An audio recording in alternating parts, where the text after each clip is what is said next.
तो देखिए प्यारे बच्चों, छोटा सा टॉपिक है लेकिन 10 नंबर का आ सकता है, जीनस। ठीक है, जैसे एग्जाम्पल के रूप में आपको कह दे कि निम्नलिखित पर टिप्पणी करें। पहला पॉइंट दे दिया उसने जीनस, दूसरा दे दिया स्पीसीज। तो जीनस के बारे में आपको लिखना है। अब तक आपने जो भी पढ़ा बायनोमियल नोमेनकल्चर, उसमें ये तो पता चल गया है कि बायनोमियल नोमेनकल्चर में पहला जो वर्ड होगा वो जीनस से होगा। अब देखिए इसके बारे में कुछ और देख लेते हैं। ये सामान्यतः सिंगुलर होता है, ठीक है, एक शब्द होता है, नाउन, संज्ञा से लिया गया है ये। शॉर्टेस्ट जीनस नेम जो है वो है आ, ए, ठीक है, डबल बार ए, दो ही है, दो लेटर्स है। लेकिन जो लॉन्गेस्ट, ठीक है, लॉन्गेस्ट जेनेरिक नेम है वो 26 अब लेटर से मिलके बना हुआ, 26 लेटर्स, याद रखना है। वैसे याद हो या ना हो, बस आपको देख लेना है, ठीक है। BRASSOSO, BRASSOPHROLAELIOCATTLEYA, ठीक है। 26 गिनती के अगर याद हो जाता है तो अच्छी बात है, नहीं हो तो कोई बात नहीं, बस ये याद रखना लॉन्गेस्ट जीनस कितने का होगा, 26 लेटर्स, और शॉर्टेस्ट कितना है, ए। ये दोनों ही जो जीनस है वो एक ही परिवार के सदस्य हैं, सबसे छोटा भी सबसे बड़ा भी। इन दोनों की फैमिली सेम है। फैमिली क्या है, आर्किडेसी, ORCHIDACEAE, आ रहा है ना ending, ACEAE, rank of taxa, याद हो जाना चाहिए, ठीक है। एंडिंग क्या क्या हो सकती है इसकी, US, US, POGON, पोजन, ठीक है, A is और सबसे important, the first letter of the generic name is always capitalist, ठीक है, कैपिटल लेटर होगा, फर्स्ट होगा जो। इसके अलावा हम क्या क्या देखें, किसी भी जीनस को नाम देने के लिए किस पर होना चाहिए, या तो पर्सन पर बेस्ड हो, ठीक है। एक वैज्ञानिक है, कुछ महान वैज्ञानिक है जिन्होंने अच्छा काम किया तो उनके नाम पर हम जीनस नेम देंगे। तो महान वैज्ञानिक जैसे लेमार्क हुआ, हमारा लिनियस हुआ, ठीक है, उसके अकॉर्डिंग, जैसे लेमार्क जो है, लेमार्क के अकॉर्डिंग हमने जीनस का नाम दे दिया लेमार्किया।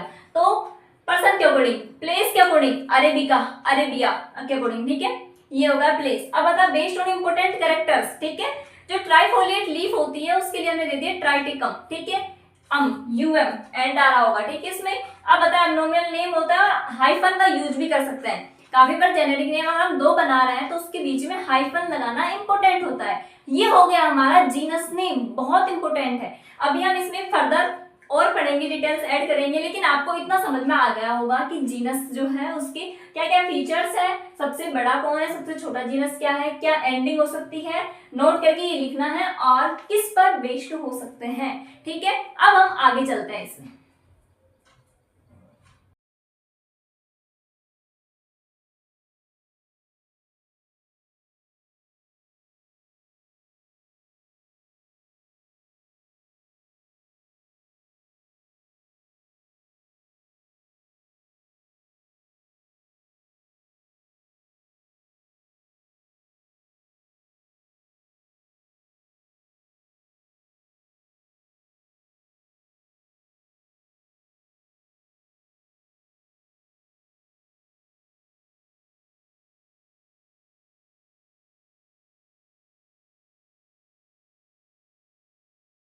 तो जीनस को हम किस आधार पर नाम देंगे, उसके जो फर्स्ट टॉपिक है वो हमने ले लिया है पर्सन के अनुसार, ठीक है। कोई भी ऑथर है, साइंटिस्ट है जिसने उस जीनस को नाम दिया है, ठीक है, या तो ये हो सकता है या फिर ये हो सकता है, हम उसके सम्मान में, उसको याद करने के लिए हम जीनस का नाम दे देंगे। अब महान महान वैज्ञानिक कौन है, लेमार्क हुआ, डार्विन हुआ, लिनियस हुआ, ठीक है, कैस्पार्ड बोहिन हुए और हॉचिंसन हुआ। ऐसा ही नहीं, हम इनके नाम पर तो दे सकते हैं। अब कोई इंग्लैंड की महारानी हुई विक्टोरिया, ठीक है, उनके आधार पर भी हम जीनस का नाम दे सकते हैं। तो देखिए पहले मैंने लिखा है साइंटिस्ट का नाम, जीनस का नाम, सॉरी, बोहिनिया, डार्विनिया, नाम से पता चल रहा है आपको, ठीक है, हॉचिंसोनिया, लेमार्किया, लिनिका, ठीक है, लिनियस, या फिर विक्टोरिया इंग्लैंड की महारानी थी, ठीक है, जिनोबिया ये भी एक महाराज या महारानी रहे होंगे, महान वैज्ञानिक, ठीक है। ये तो है जीनस। आप सब ये देख रहे हो, इसमें यहाँ पर एंडिंग आ रही है ए, ठीक है, जीनस की एंडिंग मैंने पढ़ ली है, और भी होती है। तो देखो बोहिनिया किस साइंटिस्ट से लिया गया, बोहिन से, ठीक है, डार्विनिया डार्विन से, हॉचिंसोनिया हॉचिंसन से, लेमार्किया लेमार्क से, और ये लिनियस से। ये हो गया साइंटिस्ट नेम, और इनमें सभी में एंडिंग क्या है, ए आ रही है। तो ये समझ में आ गया आपको, ठीक है। जो जेनेरिक नेम है, जीनस नेम है, वो पर्सन के अकॉर्डिंग क्या क्या हो सकते हैं, ये बोहिनिया, डार्विनिया, हॉचिंसोनिया, लेमार्किया, लिनिका, ठीक है। ये आपको याद रखना है। विक्टोरिया, ठीक है, वो महारानी के लिए लिया गया है। आगे चलते हैं हम प्लेस में।